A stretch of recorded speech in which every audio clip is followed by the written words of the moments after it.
The title of this mini podcast is The Discrepancy Gap.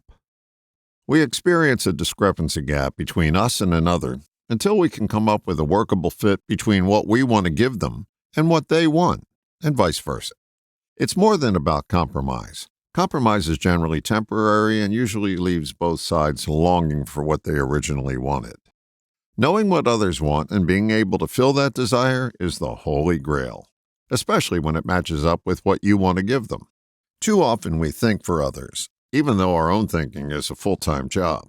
We frequently hallucinate what another wants, and when we provide it and it's met with disappointment, we fume, stew, or say, forget you. We rarely take the time to find out what another wants before deciding whether we can provide it or not.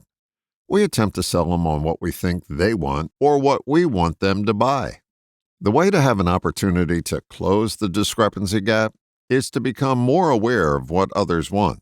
That means you have to ask, not read their mind. There's a great book I've cited many times called Acres of Diamonds by Russell Conwell. It was written before we were all born, and the premise is this.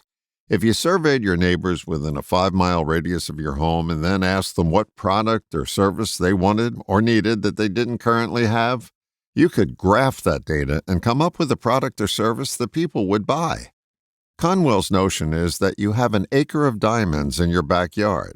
You have an acre of diamonds in your back pocket. You just have to ask. Asking people what they want or need will give you a better idea as to whether you can deliver it or not. Once you know with more precision what they require, you can decide if you're willing and able to provide it. If you are willing and able, you'll close the discrepancy gap. If you're willing but unable, you may attempt to BS them and sell them something you know they don't want. That eventually falls apart even if you're a great convincer. If you're able but unwilling, you're at the point where you can compromise, walk away, or lie. Again, compromise is temporary. You'll be dealing with this issue again. Walking away is the option that allows you to live with yourself. Unfortunately, lying is the route most often taken.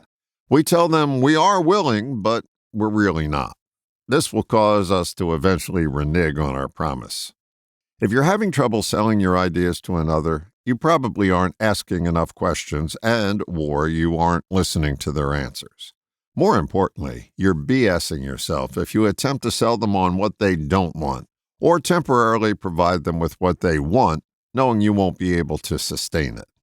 The discrepancy gap is closed by honesty. If you're unable to provide what they want, say so. If you're unwilling to provide it, say so. If you have to compromise for the greater good, know that it's temporary. If you truly want to close the discrepancy gap, find out what people want and then determine if you're willing and able to deliver. I can't tell you the following statement is true, but it sure feels that way to me. Some of the best deals you'll ever make in life are those you're willing to walk away from. All the best, John.